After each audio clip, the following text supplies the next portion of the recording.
Amém. Misericórdia, paz e amor sejam multiplicados sobre a nossa vida. Amém? Amém. Uma alegria muito grande estar aqui. De verdade, Evangelista, né? Tem que falar. Ele é desses, De verdade. Como o Bernardo falou, eu sou Mateus, sou lá de Timóteo. Você já deve ter lido a carta que Paulo escreveu lá para a cidade. Eu duas.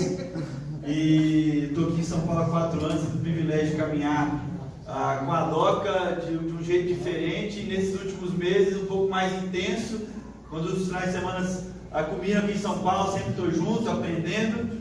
E para mim é um privilégio. E tem sido desafiador essa série. Você que está vindo pela primeira vez ou algumas vezes aqui, já me sinto em casa, já me sinto parte da família. Então, assim, nós temos estudado sobre as bem-aventuranças. E como tem sido profundo, cada domingo a gente estudar essa partícula. Às vezes, um domingo ou outro não dá para vir. Eu sei que isso para todo mundo às vezes é difícil, mas acompanha na internet, na mensagem. E como tem sido desafiador desde o início a ser desafiado nessa identidade, saber que a gente é em Jesus. Na palavra, onde Jesus convida os discípulos por um tempo precioso, a multidão se encontrava ali, mas Jesus convida os discípulos por um tempo precioso e começa a ensinar dizendo: bem-aventurados são, felizes são, não serão, são. Isso a gente foi vendo e foi aprendendo sobre as bem-aventuranças, a preciosidade de entender que as bem-aventuranças não é como a gente aprende na física, que a ordem dos fatores não altera aqui altera, a ordem das bem-aventuranças altera. Então a gente precisa entender que primeiro a gente precisa entender que nós precisamos ser pobres de espírito.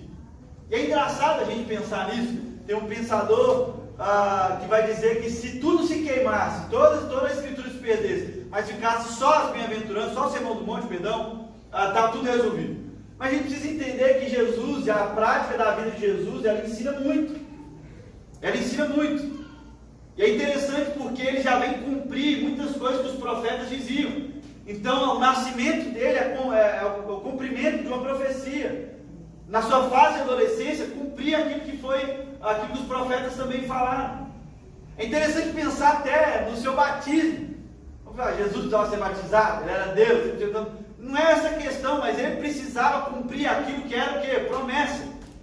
E João Batista, então, entendendo o seguinte: quem sou eu para te batizar? Mas João Batista não é sobre quem é você, é sobre o que nós precisamos fazer, que é cumprir aquilo que foi ordenado. Então me batiza logo.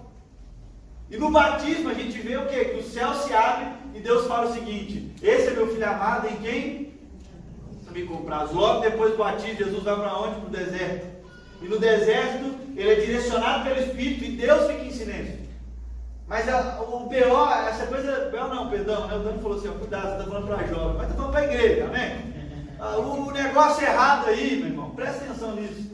Não é Deus não falar, é a convicção de Jesus que o Espírito direcionou ele para o deserto. É interessante isso, porque Jesus chega ali no deserto e o Satanás atenta Jesus dizendo o seguinte: faz essa pedra se tornar o quê? Pão. Era algo que era promessa também. O Messias que viria, e todo mundo aparecia, pouco em pouco tempo aparecia Messias, mas o Messias que viria faria a pedra se tornar pão. Pão era muito precioso naquele tempo. E Jesus olha para Satanás e ele fala: nem só de pão viverá o homem, mas toda palavra que vem da boca de Deus. E se Deus tivesse ficado em silêncio até aquele tempo, ele estava não numa expectativa daquilo que ele poderia fazer. Jesus era poderoso para transformar a pedra em pão, mas não era sobre o esforço daquilo que ele fazia, mas uma convicção daquilo que ele já entendia de quem ele era. De toda a palavra que vem da boca de Deus. E qual que era a última palavra que tinha vindo da boca de Deus? Você é meu filho amado, em quem eu me comprado. Então Jesus já vem ensinando. Por que eu fiz questão da gente lembrar disso aqui? Porque ele já vem sinalizando conceitos e fundamentos preciosos, que depois ele vai ensinar, mas ele já estava o quê? Sinalizando: eu sei quem eu sou, filho amado de Deus, em que o Pai se compraz. Então não é sobre o que eu faço, ou que aquilo que eu tenho poder para fazer, mas aquilo que eu entendo quem eu sou. E aí a vida de Jesus começa a caminhar, ele começa a chamar os seus discípulos. E nós vamos ler uma partícula de Mateus capítulo 5, versículos 17 ao 20. Mas antes disso a gente precisa entender que no chamado dos seus discípulos algo precioso acontece. E eu gosto do chamado de Jesus para Pedro. Naquele embolo lá onde Pedro já sabia quem Jesus era, já sabia que Jesus estava curando, fazendo algumas coisas. Jesus está ali na beira da praia e ele fala: tem peixe, Pedro? Lógico, Pedro, aí Jesus é meio engraçado, né? Que ele faz Pedro arredar o barquinho lá para Jesus poder falar e tal, depois de uma noite sem pegar nada. Jesus talvez já sabia disso. E ele fala: tem peixe? Não, tem não. Então pode voltar para o mar, joga para o lado direito do barco, você vai encontrar. E aí Pedro ele olha assim e fala: eu sou o cara que entende disso, mas já que és tu, esse que curou minha sogra. Não sei se isso era bom ou ruim para Pedro, mas esse que curou minha sogra, já que és tu, és todo poderoso, eu vou. E aí Pedro vai, lança as redes, volta, e quando ele volta para o encontro de Jesus, a Bíblia vai dizer que Pedro se lança para onde? Para o pó, cara no pó, e fala para Jesus: afaste-te de mim, porque eu sou pecador. Aí Jesus fala: agora sim, você entendeu? Você entendeu? Está começando a entender o que é esse pobre de espírito. Agora a gente pode caminhar. Agora eu tenho um convite para você, vamos pescar, gente. É interessante isso. Eu lembro quando eu tinha 15 anos de idade e eu ouvi uma mulher de Deus demais, uma psicóloga, palestrante. Eu ia começar a andar, mas eu lembrei disso aí. Vamos ficar quietinho, que eu vou tentar segurar. Mas eu lembro que lá em Timóteo mesmo, eu era adolescente, uns 15, 16 anos mais ou menos. Ela fez uma palestra lá e algo me marcou, que ela pegou um vidrinho e nesse vidrinho tinha terra, humus, né? E ela foi ensinar: essa terra vem de humus, vem de humildade. Isso aqui é pra gente lembrar e tal. E eu falei o seguinte: eu vou fazer esse negócio. E eu peguei um vidrinho, coloquei a terra do jardim lá de casa, aí coloquei bem no lugar que sempre quando eu acordava eu olhava. Então era pedagógico, para que sempre eu acordasse eu lembrar que aquilo ali representava aquilo que eu sou: humus, humildade, terra, de onde eu vim. Para eu lembrar, para ser pedagógico, para isso se tornar um fundamento, entender que eu não sou ninguém. E dessa humildade. E é engraçado que naquela época meu inglês é horrível, até hoje. E eu coloquei o nome disso de Mai. Eu achei que era eu, mas era meu, né? Você vê como é que foi em inglês. O inglês é terrível. Mas está lá até hoje o Mai e o vidrinho lá. Por que eu estou falando isso? Porque o convite de Jesus para os seus discípulos, ele já é pedagógico, ele já vem revelando. Aqui primeiro a gente precisa ser pobre de espírito. E primeiro a gente precisa ser pobre de espírito. Jesus ele começa a dizer, nós já estudamos sobre isso, não estou querendo bater na mesma coisa, mas nós estudamos nesses últimos domingos, né, quando a gente conversou sobre a série, sobre esses fundamentos que Jesus vem revelar, sobre esse caráter do cristão. Sobre o caráter do cristão. E eu quero que você te convidar a abrir a Bíblia aí em Mateus capítulo 5, versículo 17 ao 20, que é essa partícula que a gente vai estudar essa manhã.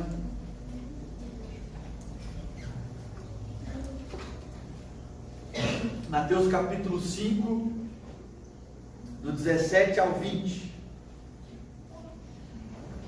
Então Jesus está falando desse caráter do cristão e essa influência que ele teria no mundo, né? Daquilo que ia gerar dessas boas obras, dessas obras de obediência, ao entender quem eu sou, entender que eu sou pobre de espírito, e aí eu entendo, sendo pobre de espírito, bem-aventurados que choram, bem-aventurados os humildes, os mansos, e aí a gente começa a entender isso aí, e eu começo a aprender desse caráter do cristão, daquilo que Jesus está propondo para nós, como discípulos de Jesus, ali para os seus discípulos, para nós, estendendo até hoje.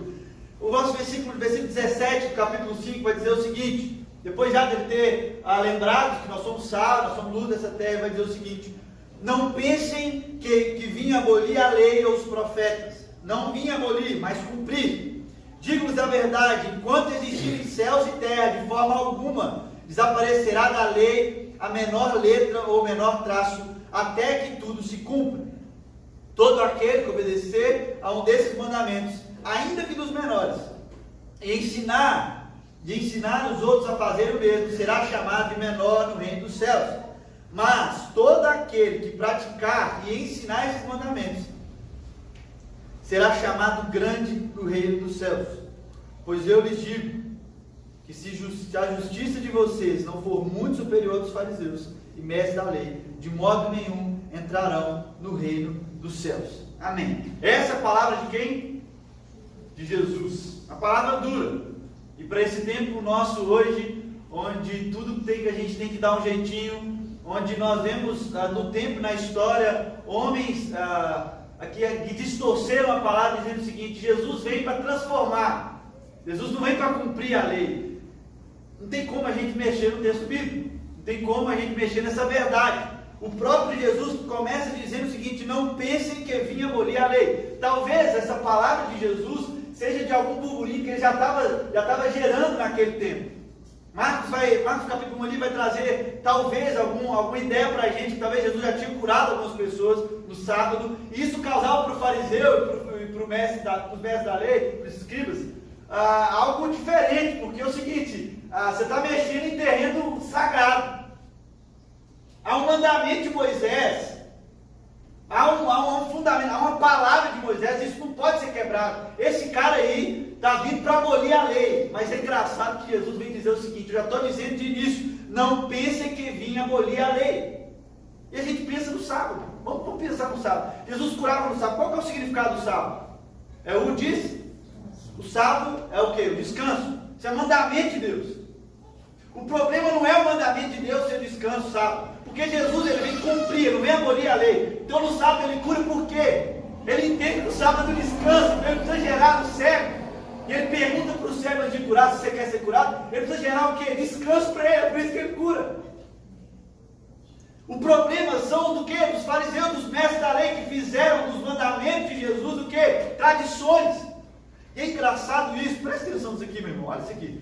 Capítulo 15 não precisa abrir não, mas presta atenção, capítulo 15 do capítulo de Mateus aí, do texto de Mateus, dizendo o seguinte: então alguns fariseus e mestres da lei, vindo de Jerusalém, foram a Jesus e perguntaram, por que seus discípulos transgridem as tradições dos líderes religiosos, pois não lavam as mãos antes de comer? Olha o que Jesus responde. Respondeu Jesus, e por que vocês transgridem os mandamentos de Deus por causa de tradições de vocês?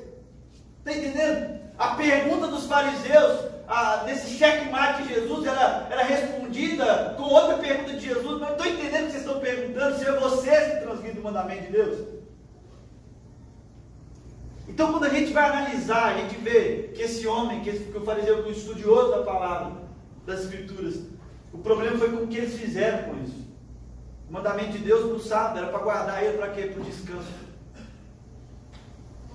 Não só para o descanso físico, mas o descanso do outro também. Então se o meu cavalo caiu no buraco, vou deixar ele lá sem descanso? Eu vou ter que livrar ele dali. Se o meu irmão está passando fome, seja que for 30 quilômetros para andar, ele precisa de quê? De descanso, então precisa andar. Então Jesus vai dizer o seguinte, eu não vim abolir a lei, eu vim o quê? Cumpri-la. Ele começa dizendo as bem-aventuranças na terceira pessoa, que indica de quem se fala. Depois ele continua dizendo que vocês são sal da terra, na segunda pessoa, que indica com quem se fala, vós sois. Mas agora, é engraçado que ele vai dizer o seguinte, olha no versículo 18, digo-lhes a verdade. Jesus fala na primeira pessoa, a quem se fala, digo-lhes a verdade.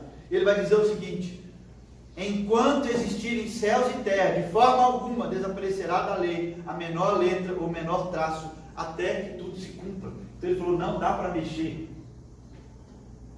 Não dá para mexer. Jesus está começando a dizer aqui, meu irmão, essa definição de justiça. Jesus está começando a trabalhar aqui essa definição de justiça. Tanto Cristo e a lei, nesse versículo 17, versículo 18, dizendo que ele não veio para abolir, mas ele veio para cumprir, e dizendo que não dá para mexer até que tudo se cumpra. Porque a lei vem colocar o que? Em ordem o meu coração e a relação com o outro. O apóstolo Paulo vai dizer isso, vai revelar isso nas suas cartas. Sem a lei eu não descobri que eu ia ser um pecador. Está entendendo? Mas agora no versículo 19 e versículo 20, que chama muita atenção, porque Jesus ele traz luz a esse Novo Testamento, Antigo Testamento, e essa conversa do Evangelho, da lei, ele fala algo muito interessante. Presta atenção comigo aqui. Presta atenção comigo aqui. Versículo 19. Versículo 19 vai dizer o seguinte: todo aquele que desobedecer a um desses mandamentos, ainda que dos menores, e ensinar os outros a fazer o mesmo, será chamado menor do reino dos céus. Mas todo aquele que praticar e ensinar esses mandamentos será chamado grande no reino dos céus. Antes da gente ir para o versículo 19, eu queria ler dois textos do Antigo Testamento que vem cumprir. A gente está falando dessa promessa de Deus, que Deus vem cumprir, que Ele não vem abolir. Jeremias capítulo 31, versículo 33 vai dizer o seguinte: esta é a aliança que farei com a comunidade de Israel depois daqueles dias, declara o Senhor. Porei a minha lei no íntimo deles, e escreverei nos seus corações, serei o Deus deles e eles serão meu povo. Então, Jeremias já estava profetizando e Deus vem cumprir essa promessa, dizendo o seguinte: eu não vim abolir, eu vim cumprir, mas agora eu vim cumprir como? Colocando onde? No seu coração. Então é algo que vai partir de dentro. Nessa crise do fariseu de entender, essa crise que às vezes a gente fica pensando isso aí, no que eu como, e é muito engraçado que vai dizer isso, aquilo que eu como, Jesus ele faz essa comparação depois com o fariseu, aquilo que eu como não é sagrado. Não, você vai comer, vai defecar e já era. O problema é o que vem do coração, a imoralidade sexual, o homicídio.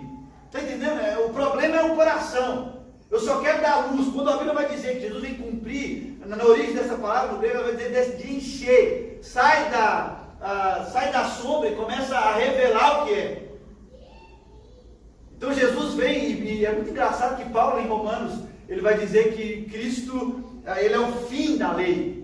Mas não o fim para abolir, o próprio Jesus está dizendo que ele veio para cumprir, mas ele veio o que? Ressignificar dessa forma mais clara. E ainda mais abusado. Porque ele deixa uma cerejinha no bolo ainda, aumentando o mandamento. Então, ele vem cumprir, e Ezequiel capítulo 36, versículo 27, olha que tremendo isso aqui.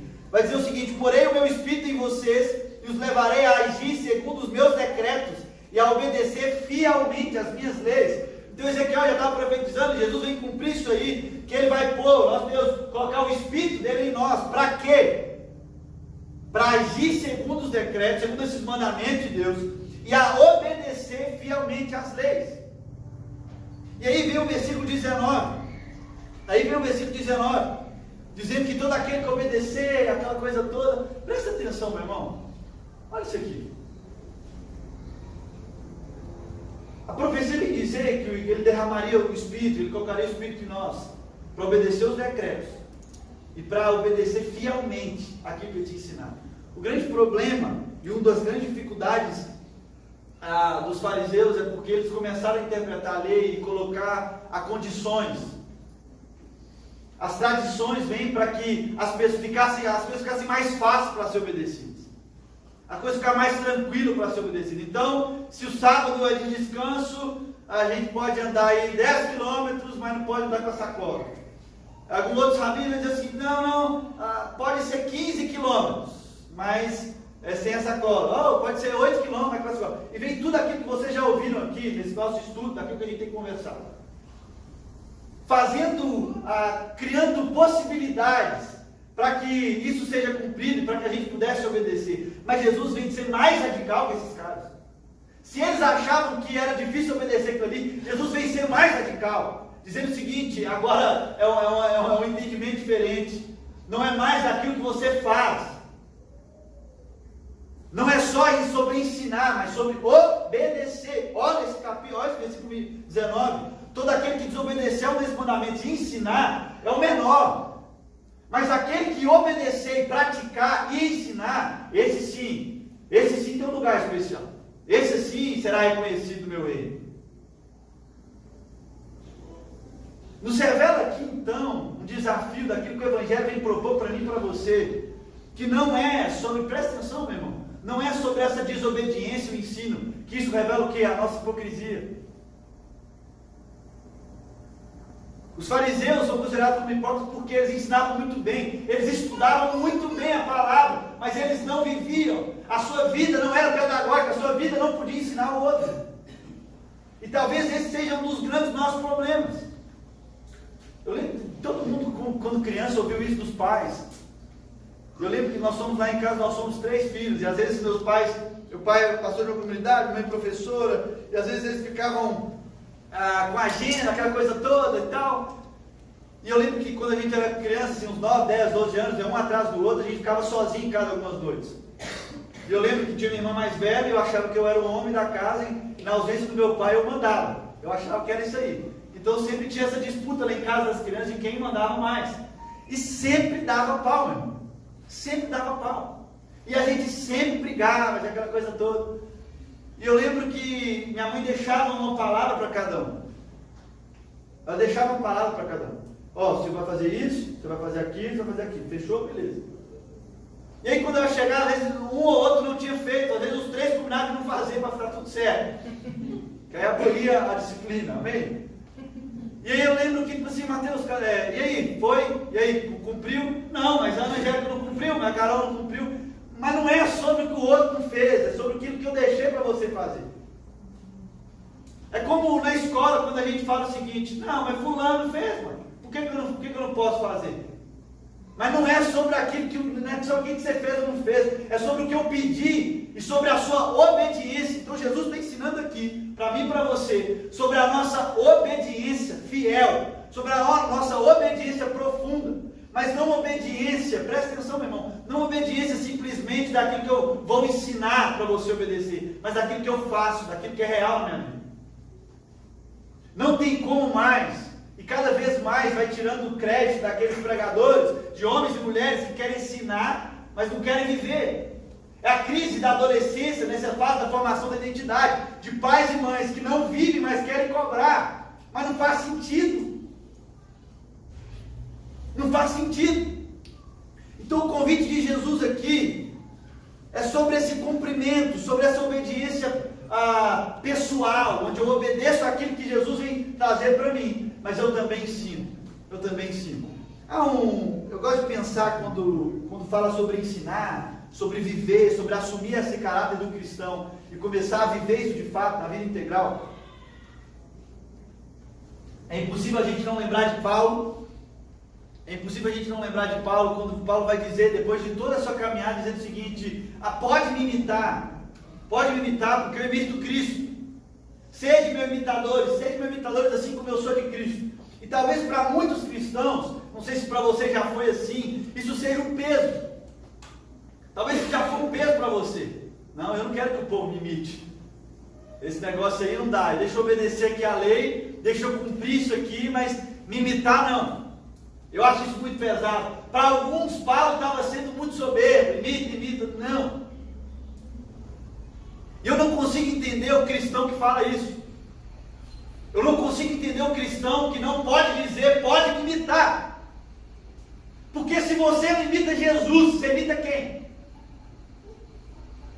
Se você não imita Jesus, você imita quem?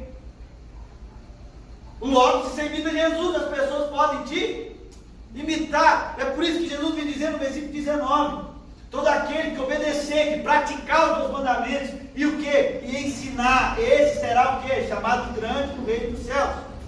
E ele vai continuar dizendo no versículo 20: pois eu lhes digo que se a justiça de vocês não for muito superior dos fariseus e mestres da lei, de modo nenhum, agora ele vai dizer isso um pouco mais forte, entrarão no reino dos céus.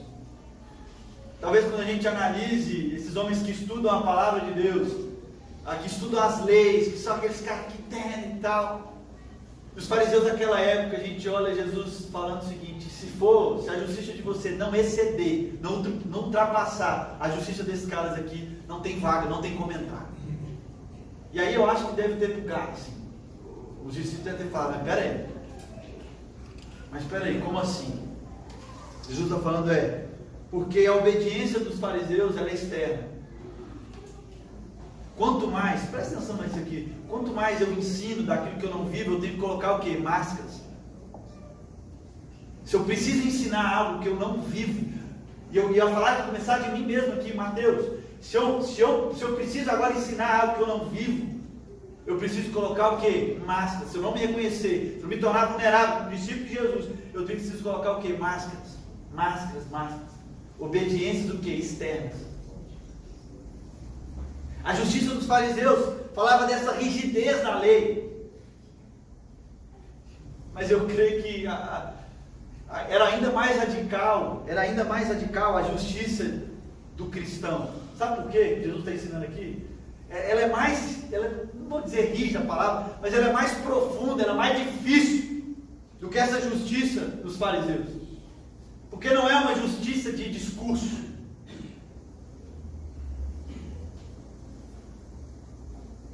Mas é sobre o quê? Sobre uma obediência profunda. É uma justiça interna que começa lá dentro do nosso coração. É uma justiça interna que começa lá dentro do nosso coração. Ela é profunda, ela é de coração. Ela não é mais do que de palavras. Palavras bem colocadas. Mas sobre agora uma obediência prática que se transforma também no ensino. Então, se eu vivo aquilo que o Evangelho me propõe a viver, todo esse caráter que Jesus carrega e nos ensina como discípulo de Jesus, eu preciso entender que isso precisa gerar no meu coração, mas não pode ficar por aí. Eu preciso o quê? Ensinar. É entender que se eu caminho com Jesus, e se eu imito Jesus, as pessoas podem o quê? Me imitar. Mas se eu não caminho com Jesus, fica difícil as pessoas nos imitar. Porque Jesus está dizendo, a justiça dos fariseus, desses que ficam construindo máscaras, que não vivem, essa aí, meu irmão, se a justiça de vocês, dos meus discípulos, não excederem essa aí, não dá para entrar no reino dos céus. Não dá para entrar no reino dos céus. Então, eu creio que eu e você, nós vamos sair daqui discernindo isso no Espírito e colocando essa reflexão, primeiro, de quem a gente tem imitado. Será que a gente tem imitado esse Jesus de Nazaré, que a gente tem conversado nessa série das bem-aventuranças? Será que esse caráter que a gente tem aprendido aqui nas bem-aventuranças, de quem a gente já é, de ser humilde, de ser manso, de chorar dor do outro, de ser perseguido, de ter fome e sede de justiça, será que isso tem feito sentido na nossa história? Será que durante a semana isso fica fixado no seu coração? E as lembranças daquilo que você tem aprendido aqui como comunidade, aprendido no seu lar, como fundamento, Senhor, será que isso tem se tornado real? Será que isso está surgindo no seu coração? Porque Jesus aqui não está falando mais de cumprir leis, mas de algo que vem do nosso coração, de uma profunda obediência. Claro que agora a salvação não vem pela lei, mas vem pela fé em Jesus. Mas do Jesus que vem cumprir a lei, não abolir. Nos convidando não mais para sermos como fariseus. E nesse tempo, nesse século 21, é o que a gente tem visto de mais fácil o que está acontecendo. Gente que pega a Bíblia e fala, mas não é bem assim que Jesus disse. Mas para essa geração aqui, nós temos que fazer essa contextualização. Meu irmão, espera aí. Já tínhamos passado muito tempo da lei de Deus para Moisés, para onde Jesus estava. Mas Jesus não vem aqui dizer, aqui eu preciso contextualizar. Ele não vem abolir, ele vem cumprir. E ainda dá um novo mandamento: amarás o teu próximo como Cristo amou a igreja, como Deus, como Pai amou a igreja. Dificultando o negócio ainda, difícil de ser vivido. Mas com o coração, uma obediência profunda. Está gravado, mas o pessoal não vai me assistir mesmo, não. Mas ontem um amigo meu me fez uma pergunta: você já parou para pensar na igreja que você vai pastorear daqui 10 anos? O que você acha? Dos homossexuais?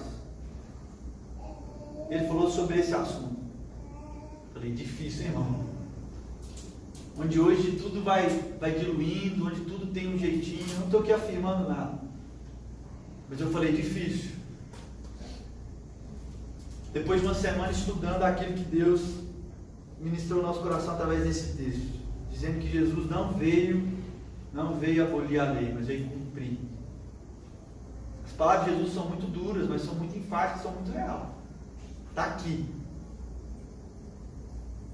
Não é simplesmente a lei foi e agora vamos amar, agora tudo é o amor. Há um perigo nisso. Há um perigo nisso. Eu não quero aqui de forma alguma me tornar um fariseu, um estudante da palavra que vem falar palavras vãs, mas não algo daquilo que vem do coração. Então talvez a gente precisa entender que nós não temos essa liberdade de tornar mais fácil das leis serem obedecidas, porque isso os fariseus já faziam. Mas lembrar que não é simplesmente o que ensina, mas quem ensina. Mas quem ensina? É uma reflexão que nós temos que olhar para mim e para você. Entender o que está brotando no nosso coração. O que está brotando no nosso coração? Que agora a obediência é mais radical. é daquilo que vem do coração, daquilo que parte do coração. Mas só parte do coração de algo legítimo daquilo que Deus está ensinando para os seus discípulos. Aquele que entendeu que é o quê? Humilde, que não é orgulhoso, daquele que chora a dor do outro, daquele que é manso de coração, daquele que tem fome e sede de justiça, dos misericordiosos, dos puros de coração, dos pacificadores, dos que são perseguidos por causa da justiça de Deus. A justiça de Deus não é algo simples a ser vivido, mas o convite de Jesus é que através do seu Espírito em nós, nos levasse a um caminho de profunda obediência. É isso que Paulo vai dizer, lá em 2 Coríntios. Olha o que Paulo vai dizer lá em 2 Coríntios, capítulo 3. Abra sua Bíblia comigo aí. 2 Coríntios, capítulo 3. A partir do versículo 2, Paulo vai dizer o seguinte, presta atenção. Vocês mesmos são a nossa carta, escrita em nosso coração, conhecida e lida por todos. Vocês demonstram que são uma carta de Cristo, resultado do nosso ministério, escrita não com tinta, mas com o Espírito do Deus vivo. Não em tábuas de pedra, mas em tábuas de corações humanos. Em tábuas de corações humanos.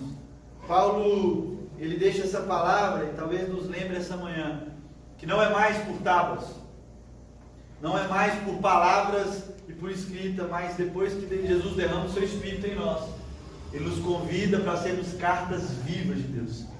E eu peço uma licença para lembrar de um texto, e a gente já está indo para o final, finalmente.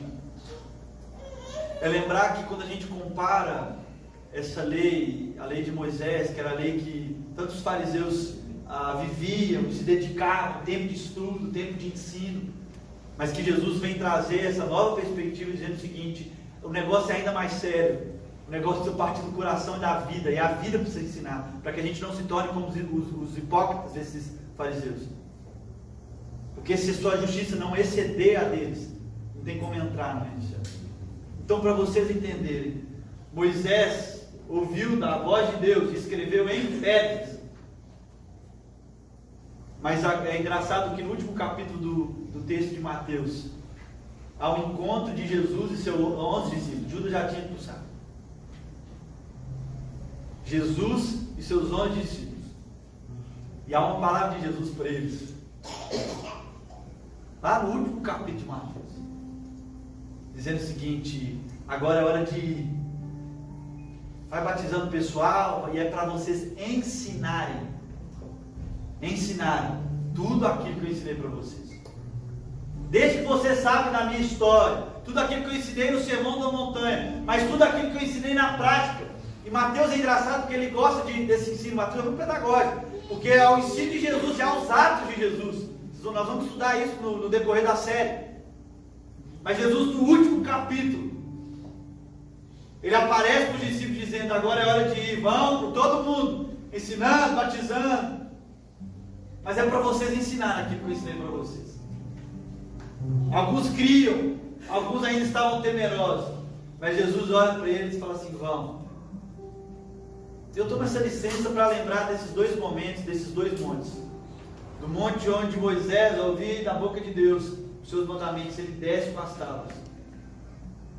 E para lembrar desse momento de Jesus com os seus discípulos, dizendo para ele: que bom vê-los, mas agora é hora de obedecer, de ensinar. Não só obedecer e ficar na sua casa, mas obedecer e ensinar tudo aquilo que vocês aprenderam nesse tempo.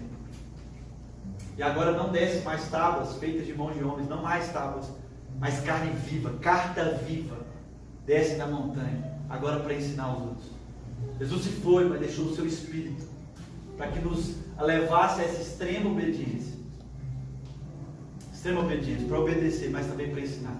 Que esse seja o desafio da DOCA, que esse seja o desafio do seu coração, obedecer, mas também ensinar. Entendendo? Mas o que o pessoal pode aprender de mim? Se você caminha com Jesus, as pessoas podem te imitar. Mas se você não caminha com Jesus, você está caminhando com quem? O Espírito ministra ao nosso coração essa manhã.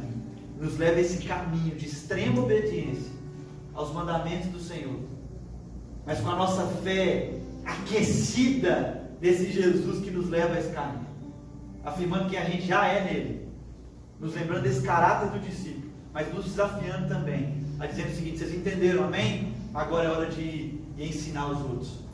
Há mais pessoas por aí que precisam aprender sobre isso aí.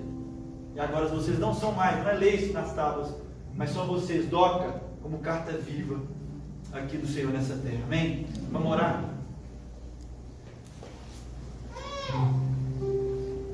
Vamos cantar uma canção, que é uma oração. Depois eu volto para a gente orar junto como comunidade. Eu queria que você prestasse atenção nessa letra e nessa oração. Se você concordar com essa oração, você pode cantar junto, no final falar amém. Mas que essa seja a nossa oração nessa manhã, em nome de Jesus.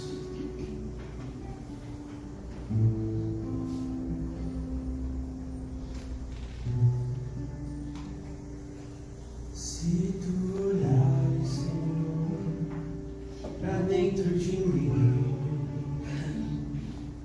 nada encontrarás de bom,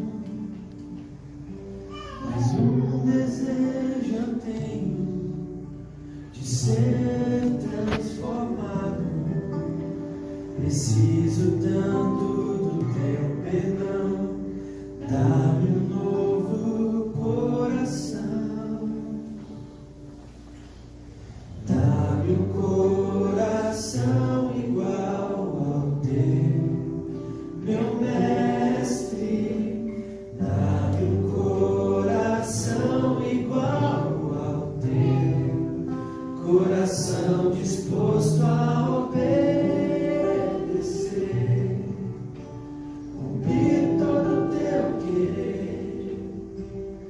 Dá-me um coração igual ao teu. Ensina-me a amar o meu irmão, a olhar com os teus olhos, perdoar com teu perdão. Enche-me com teu Espírito, endireita os meus caminhos. Ó Deus, dá-me um novo coração. Enche-me com teu, endireita os meus caminhos. Ó Deus, dá-me um novo coração. Dá-me um coração igual ao teu, meu mestre. Dá-me um coração igual ao teu, coração disposto a obedecer, cumprir todo o teu querer. Dá-me um coração igual ao teu. Amém, Paizinho. Essa é a nossa oração de entrega, de petição e de gratidão ao Senhor, pelas tuas misericórdias, pelo teu Espírito que atua em nós. A gente é grato. A gente é grato como comunidade, o quão precioso tu tem nos ensinado, nos desafiado, como a comunidade nos salva, como a exposição da tua palavra aqui na DOCA tem me constrangido, tem transformado meu caráter, e a gente é grato por essa comunidade. A gente é grato por sermos família, por sermos parte do corpo do Senhor. Nosso coração essa manhã é te pedir um coração igual ao teu, coração disposto a te obedecer profundamente, a não querer dar o nosso jeitinho para tentar obedecer, fugir daquilo que o Senhor nos propõe. Mas nós queremos confiar na palavra do próprio Jesus, que deixar ou não de obedecer, essa questão da lei é só quando tudo se acabar. Até lá nós temos uma responsabilidade de obediência ao Senhor. Nós queremos te obedecer, mas nós não queremos parar por aí, Pai. Porque caminhar com o Senhor, se inspirar com o Senhor, na revelação do teu caráter em nós, daquilo que a tua palavra nos desafia, nos inspira também a obedecer ao Senhor, mas a ensinar aos nossos irmãos. Nós não queremos parar só por aí, só por obedecer e ter uma caminhada, porque não é até aí que a tua caminhada propõe, mas é uma caminhada de ensinar uns aos outros. Mas para ensinar, precisa ter carregar de vida, uma vida que ensina. Nós queremos aqui na DOCA ter homens e mulheres que, ao jeito de viver, já ensinam o povo. Nós queremos viver de tal maneira, onde a nossa vida ensina aos outros, e se precisar falar, nós também iremos falar, porque nós seremos profundamente obedientes ao Senhor. Um coração igual ao teu, disposto a te obedecer e cumprir todo o teu querer, não o nosso querer. Caminhar contigo, Pai, imitar o Senhor, para que os outros nos imitem também. E assim novos irmãos, e assim a família vai enchendo de novos irmãos, parecidos com o Senhor. Que homens e mulheres se decidiram, e através do Espírito foram inspirados a obedecer ao Senhor, e a ensinar uns aos outros. Essa é a nossa oração, em nome de Jesus. Amém e amém. Que a sua semana seja uma semana de desafio, de obediência e de ensino, em nome de Jesus. Deus te abençoe. Amém.